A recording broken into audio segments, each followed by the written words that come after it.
últimas aulas, a gente estava falando sobre algumas aplicações das equações diferenciais que a gente viu antes da primeira prova. Nesse caso, na aula de hoje, a gente vai ver algumas aplicações de segunda ordem, então com a intenção de tentar ver onde é que aparecem as equações diferenciais de segunda ordem, porque o método de resolução a gente já viu. Então, algumas características da física é o que a gente está tentando objetivar aqui hoje, tá? Então, falar aqui de uma maneira genérica do sistema massa-mola.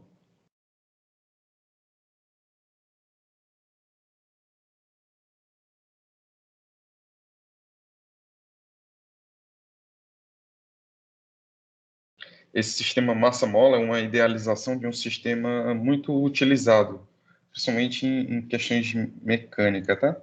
Então, se a gente tiver aqui um apoio, nesse sistema aqui eu consigo, então, introduzir uma mola,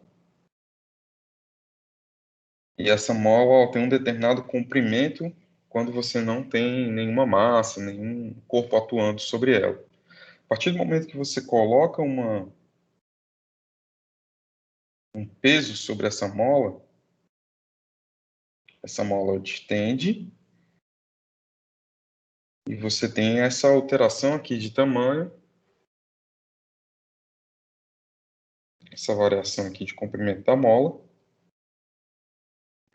devido à adição de uma massa aqui na ponta do sistema. Uma massa, vamos chamar uma massa M, ok? Então, quando você adicionou esse peso, a mola teve que distender. Isso aqui é dado pela lei de Hooke, que é essa distensão.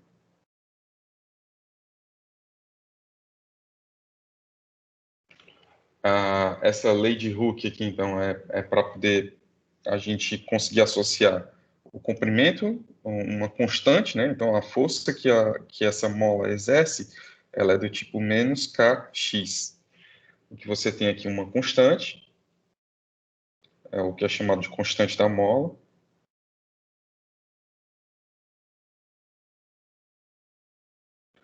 E aqui o x está se referindo à distensão dela.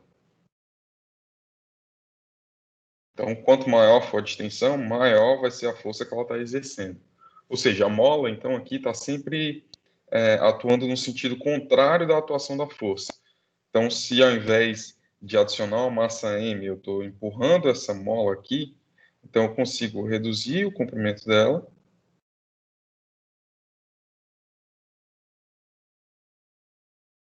Vamos supor que ao invés de adicionar a massa, eu estou empurrando aqui com a mão. Então, eu consigo reduzir o comprimento natural da mola nesse valor, e eu tenho uma força exercendo no sentido contrário, que está resistindo à atuação de ter empurrado, de ter comprimido a mola nesse caso, ok? Um outro aparato desses sistemas massa-mola, isso aqui a gente está descrevendo como é que é a atuação da mola, e a gente também pode descrever a atuação do que seria um amortecedor.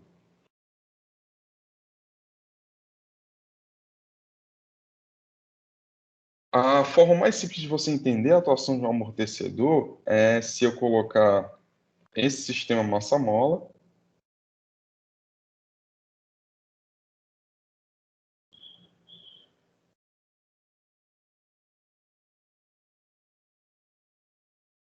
eu conecto esse sistema aqui como se fosse com um prato e eu coloco esse prato dentro de um fluido. Então você tem um líquido aqui, tipo água, e se você observar, se eu tentar mexer esse sistema aqui para qualquer direção, eu vou ter a força da mola atuando sobre o sistema, vou ter o peso da massa M, e sempre que eu tiver uma velocidade diferente de zero, eu vou ter uma força de atuação que é uma força devido ao amortecedor. Então, o sistema de amortecimento aqui, ele atua com base na velocidade. Ele é baseado na velocidade. Ou seja, quanto maior a velocidade, maior é a força de resistência ou a força de amortecimento, ok? Então, se a gente conseguir juntar todas essas informações, a gente vai conseguir equacionar isso, colocar isso dentro de uma equação diferencial. E aí, obviamente, se a força resultante em cima desse corpo, nesse caso aqui mais genérico, você tem a força resultante, que vai ser a força da mola, mais a força de amortecimento. Então, nesse caso, observa que tanto a força da mola quanto a força do amortecimento têm sentidos contrários à direção do movimento, né? Então, aqui a força de resistência, a força resultante, sendo massa vezes a aceleração, isso aqui vai ter que ser igual à força de resistência da mola mais a força do amortecedor, do sistema de amortecimento. Então, eu vou colocar um outro parâmetro beta aqui, dx dt. Então, à medida que eu relacionei essa proporcionalidade aqui entre a velocidade e a força resultante, ou seja, a força de amortecimento, quanto maior a velocidade, maior a força de amortecimento, então eu escrevi essa força como sendo uma constante de proporção, um fator de amortecimento,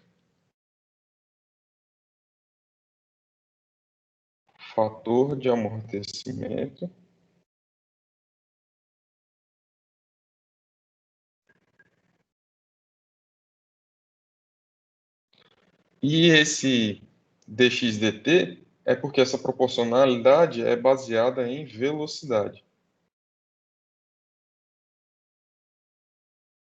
o que é diferente de quando a gente analisa a mola, porque a mola é baseada na distensão, enquanto você varia o comprimento da mola. Então, eu posso correlacionar essa distensão como sendo o ponto de partida, um ponto zero ali, e a partir daquele ponto eu faço a distância, né?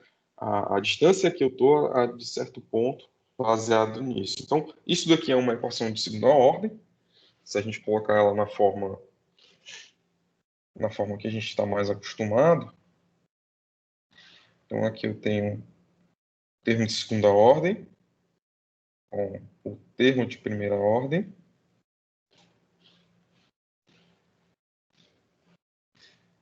e o termo de ordem zero. Isso aqui vai ter que ser igual a zero, ok?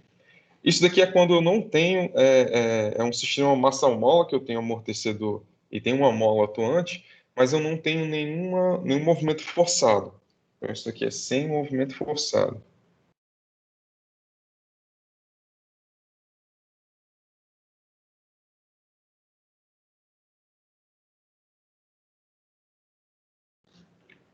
Além disso tudo, eu ainda posso colocar um motor aqui atuando, um motor com alguma espécie de pivô.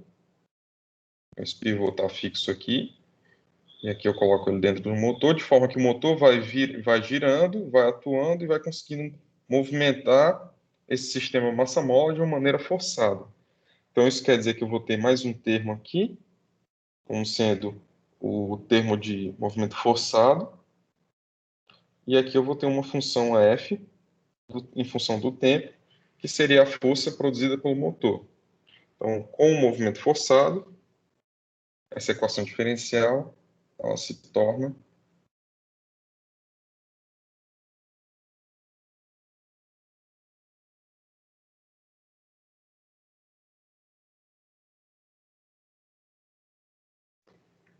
não igual a zero, no caso, mas igual à função f de t. Isso aqui é com o movimento forçado.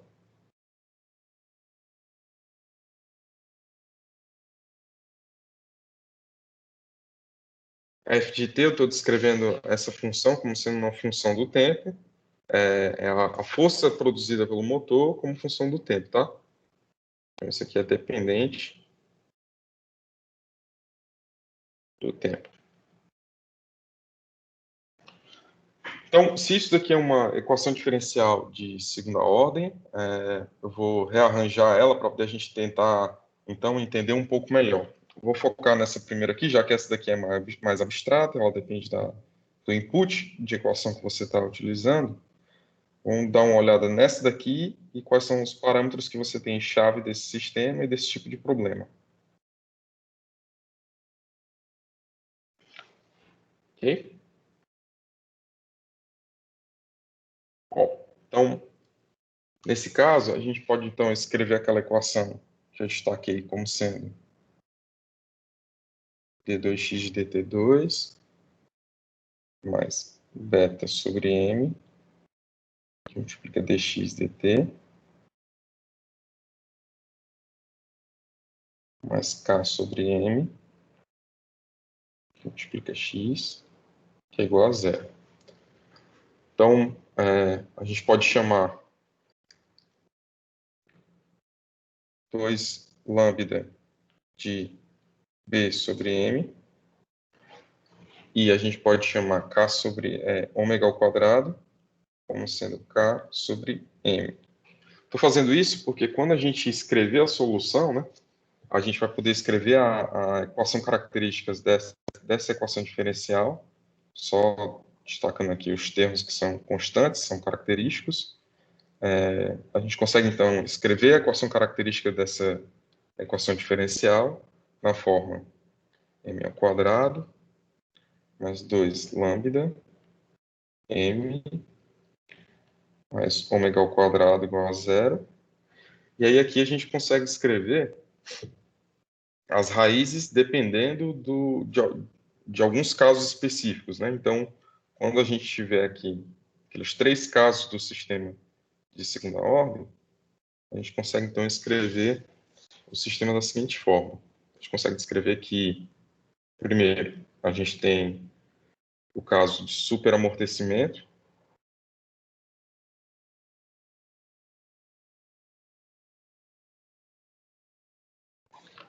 Quando eu estou falando de um caso de superamortecimento, a gente vai ter lambda ao quadrado menos ômega ao quadrado maior do que zero.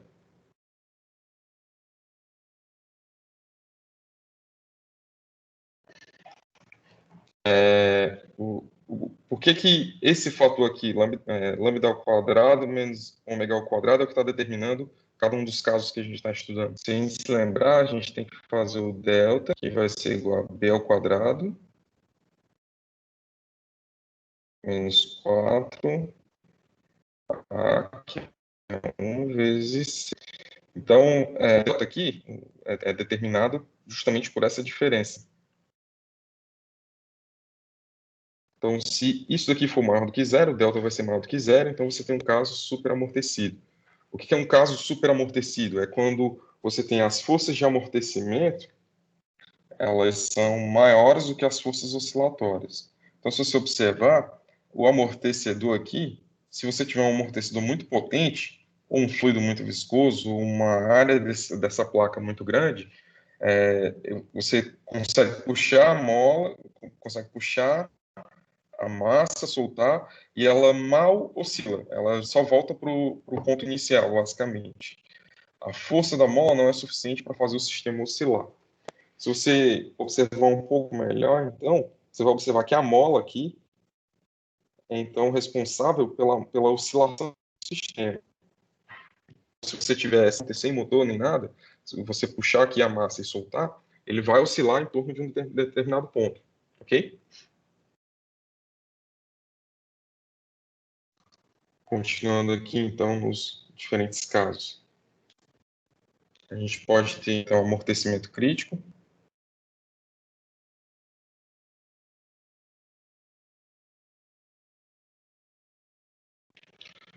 que é quando você tem esse caso aqui igual a zero, ou seja, as forças de amortecimento elas estão basicamente equivalentes com as forças de oscilatórias do sistema. Então, nesse caso, você pode ter o sistema se comportando como um amortecimento crítico, ok? E o sistema subamortecido. Esse amortecimento crítico é quando o sistema quase começa a oscilar. E aí, subamortecido,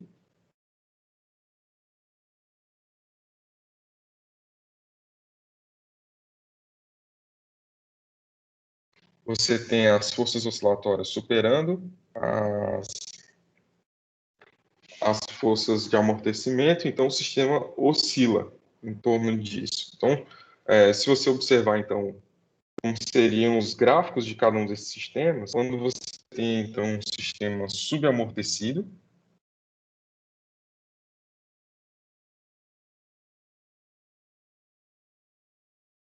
um sistema amortecido criticamente, um sistema subamortecido. Se a gente estiver analisando, então, a posição da massa em relação ao tempo para cada um deles,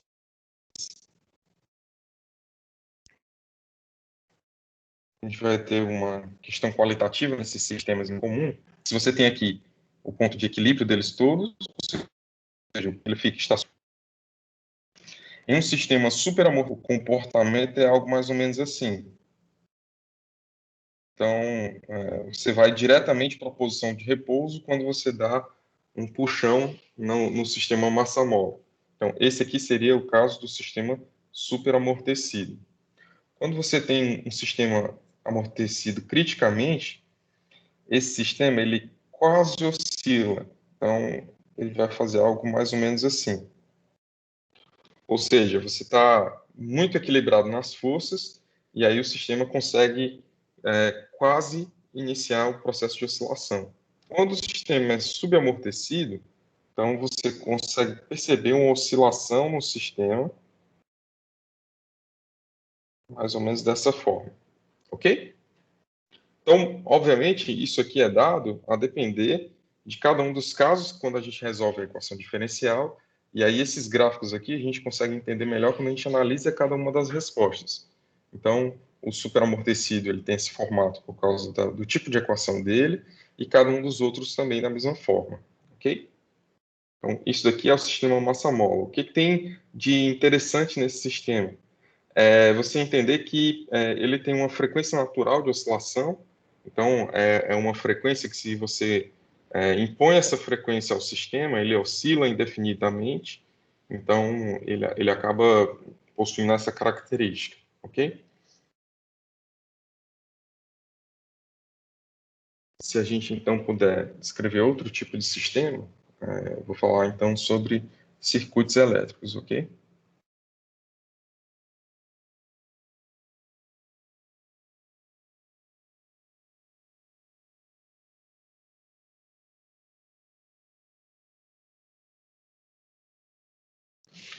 Vamos falar sobre circuitos RLC, ou seja, circuitos resistência, indutor, capacitor. No caso aqui, eu vou me ater basicamente aos circuitos em séries. Então, esses circuitos RLC, eles são baseados, obviamente, né? Isso aqui é uma... Eu esqueci de falar do sistema massa-mola, que nesse sistema você tem o que seria a idealização de um amortecedor de carro, por exemplo. Então, no carro você tem uma mola e você pode ter também um amortecedor, e isso serve para controlar a amplitude do movimento do carro. Então, esse controle dessa amplitude do movimento do carro é justamente o que você deseja nele, depende do ajuste que você tem. No caso vermelho aqui no carro, isso é um sistema que está muito mole, sabe? O amortecimento do carro está muito molenga. A resposta dele não está tão ideal para manter o controle, porque se você quer manter o conforto dentro do carro, então você quer que o sistema reaja diferentemente do que a roda está sofrendo na estrada, no buraco. O sistema verde seria o que seria o ideal para o conforto do sistema, você sente, mas nem tanto. E aqui nesse caso do sistema em azul, seria um ajuste mais duro. Então, o ajuste azul e verde aqui depende de que tipo de ajuste você quer para o carro, por exemplo. O sistema vermelho, ele pode levar até o descontrole do carro, porque você começa a balançar muito o carro, a oscilar demais. No caso da aplicação dos circuitos RLC em série, eles são utilizados ou como filtro de frequência, ou então você pode associar um circuito RLC para, por exemplo, controlar a sintonia de um rádio, por exemplo. Então, dependendo se você estiver trabalhando com amplitude modulada, você consegue controlar a frequência do sistema para saber que frequência você está escutando, através de uma série de circuitos, entre eles o circuito RLC. Então, o circuito RLC, você tem o que seria ideal era você ter somente o capacitor e o indutor. Só lembrando, né? Capacitor, o símbolozinho do capacitor elétrico, seria algo assim. O que que o capacitor faz? Ele mantém como se fosse uma energia potencial aqui. Então, você, mediante a aplicação de um potencial elétrico, ele guarda isso como campo elétrico. Um indutor seria algo enroladinho assim. Ele, mediante um potencial, ele consegue guardar energia como na forma de um campo magnético. E a resistência, vocês já conhecem, ela dissipa calor ou ela dissipa energia por efeito Joule, por exemplo. Todo fio tem uma resistência consigo. Então, quando a gente está falando de um circuito RLC, na verdade, eu estou tentando modelar a presença da resistência no indutor. Então, a gente faz isso através do desenho do circuito.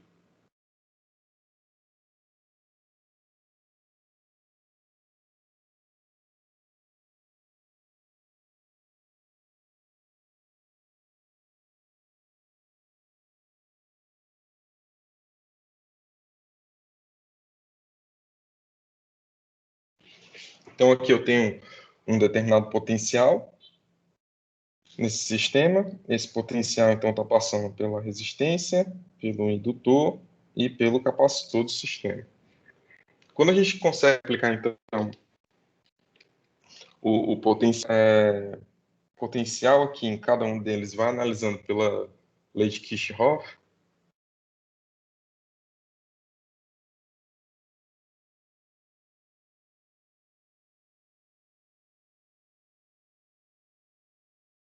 a gente chega até a equação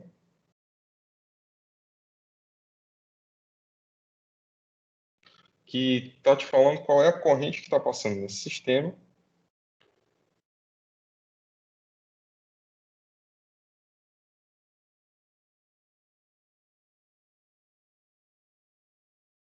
Em função do potencial que você está colocando aqui nele. Então, se você tiver uma corrente alternada, qual é a corrente que está passando dentro desse sistema através disso? Cada um desses componentes vai ter, então, uma missão no sistema. O componente oscilatório desse sistema aqui, normalmente é o componente indutor, enquanto que você tem um sistema de amortecimento, se a gente pudesse fazer essa analogia com o sistema massa-mola, é presente justamente no capacitor também, ok? Então, dessa forma, a gente consegue escrever então esse sistema assim, e a equação característica dessa equação diferencial de segunda ordem, se a gente tirar em um determinado momento tem uma energia potencial, então remover. Ao invés de eu ter uma fonte oscilatória de corrente alternada, eu só mantenho um potencial e analiso como é que é o decaimento desse potencial. Então, esse termo aqui fica zero, e aí a gente consegue analisar a seguinte equação diferencial de segunda ordem.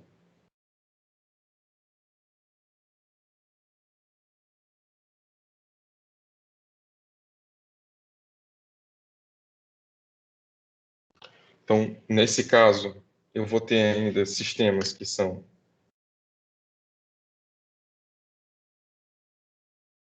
superamortecidos.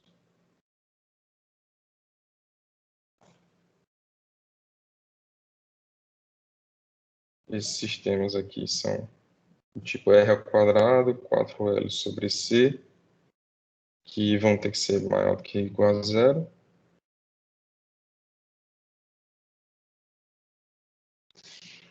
Criticamente amortecido.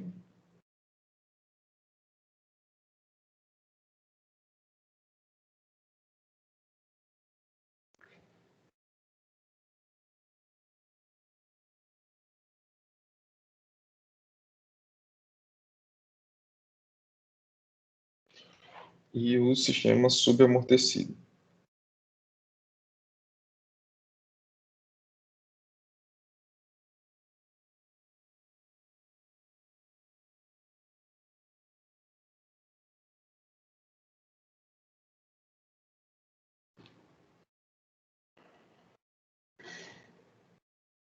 Ok? Essas duas aplicações aqui são as aplicações que eu tinha para passar para vocês. Além disso, a gente ainda pode falar sobre uma equação genérica para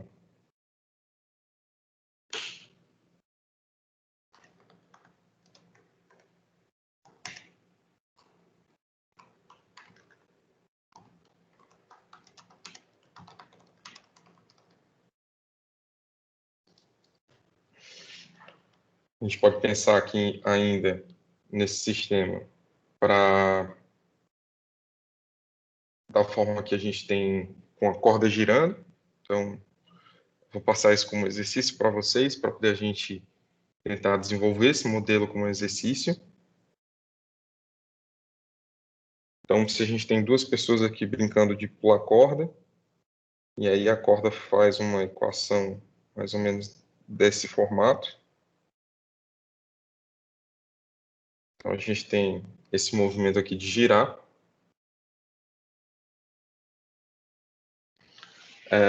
Para cada ponto que a gente tiver aqui nessa corda, então, se eu conseguir... Não sei se vocês estão entendendo que isso daqui é uma corda com as pessoas aqui girando a corda, tá?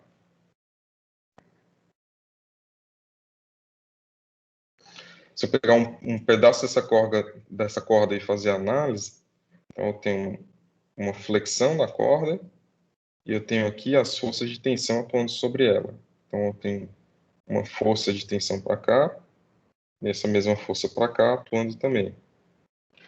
Então, nesse ponto aqui, a gente tem uma angulação formada. Então a gente tem um ângulo aqui com a horizontal.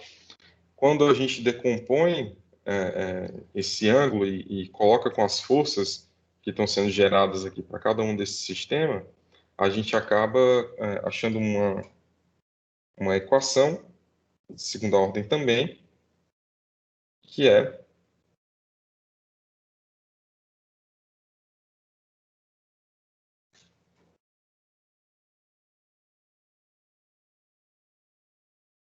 nesse formato.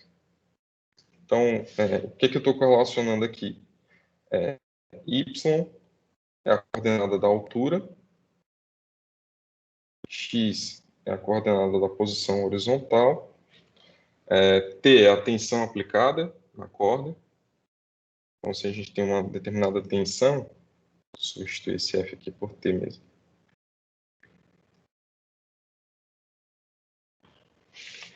Então, com essa tensão aplicada na corda e essa velocidade angular, a curva que é feita pela corda quando você está girando, ela tem esse equacionamento. Que a gente vai desenvolver aí nas próximas listas para a gente tentar entender melhor como é que funciona, ou como é que a gente consegue descrever essa corda girando, ok?